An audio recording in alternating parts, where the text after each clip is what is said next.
Alright guys, well I've already taken the first L because if you check this out, this crank set I got on eBay said for motorized bike, so I assumed it was for, come on buddy, you can focus. I assumed it was for a motorized bike frame, but apparently that's not the case because it obviously does not fit in there. So I'm gonna have to fix that. So I'm gonna have to return that one and get an actual crank. It looks like 2 inches or something. Anyway, that's the first L. Alright guys, so here's the problem I'm facing already. Basically, here's my motor. It's got the M8 studs. It's kind of a higher quality motor than your average eBay motor. It's got the 40mm intake port. I guess the exhaust port is just standard, but it's got the 40mm intake port, and it's got these upgraded studs that are M8 instead of M6, I believe. Anyway, basically what's happening is they're too wide to fit this bracket. So what I'm gonna have to do is, I have some of these files right here. I'm gonna take these, whatever, you get the point, files. I'm gonna take them and I'm just gonna file the edges of those and spread them out.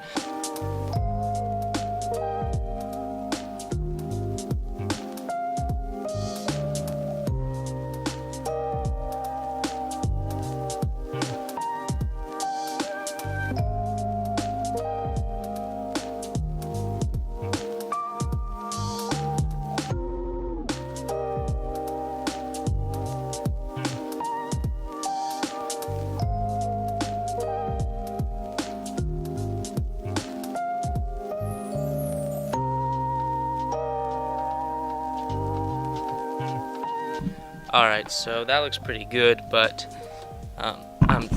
at this point I'm just being extremely nitpicky. But right here, see how there's a little tiny bit of a gap back there, and at the front it's flush, and on this part it's flush. So what I'm thinking is I'm gonna take the motor off and just file front of this off on both edges so that gap down there doesn't cause any problems, because aluminum is very brittle, so any stress at all could cause weakness.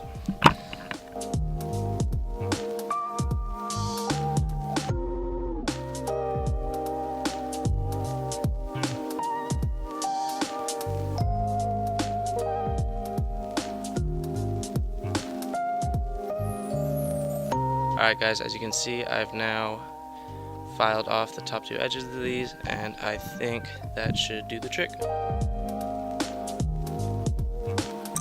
Alright, so that's the motor mounted. It's looking pretty good. Alright, so out of boredom, I've been putting more stuff on the bike. So first off, luckily, the pipe still fits. Looks super dope. It's basically one of the Zeta 80 MZ65 or something pipes with the stock muffler on it. I know the stock muffler is very restricting, but I live in a town where people are not big fans of loud engines, so it's pretty much my only option.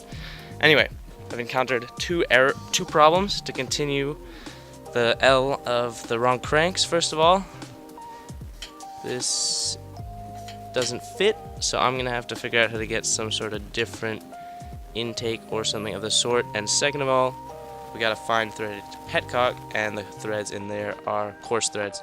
So those are 2 more L's. I'm gonna have to figure that out. Probably gonna have to get a new petcock. I don't really want to just re-thread this. I might as well just get the coarse threaded petcock, but I'm gonna have to wait for the shipping on that. Alright, I've had a thrilling revelation. The really crappy foam filter from the stock NT carb actually fits perfectly. Let me see if I can get a better angle on this. Fits perfectly right in there in the upgraded carb. So until I get a offset intake, I'm just gonna be running it like that, so that should at least keep my engine safe. Alright, basically here's what's going on. So I got the shocks, they're SR Suntours. They're super cheap shocks. They're like 40 bucks. I mean, they're terrible shocks. I don't think I got a very, bang for your buck is definitely good because they're only $40, but they're definitely terrible shocks. But I'm not, if you're a mountain bike rider, don't buy these shocks, but for my use, they're gonna be okay. Anyway, main point is, those are 1/8 shocks. That's a 1/8 headset right there, or a 1/8 head tube at least. But the problem is, see, I got this headset right here, and this is a 1/8 34 headset, and what I need is a 1/8 44, which I've just now learned thanks to my local bike shop. So basically I have the shocks, I have the headset, I have the thing that connects the headset to the handlebars. Basically I have everything technically to fix the bike, or untechnically. I untechnically have everything because now I have to return that and get a new one, and also I have to return my cranks, which I already said. So another L, but we will continue. But the sad part about that is I'm gonna have to end this video here. I'll be making a part 2 where I'm gonna finish everything up by Sunday hopefully and ride around the bike. So thanks for watching, guys. Peace out.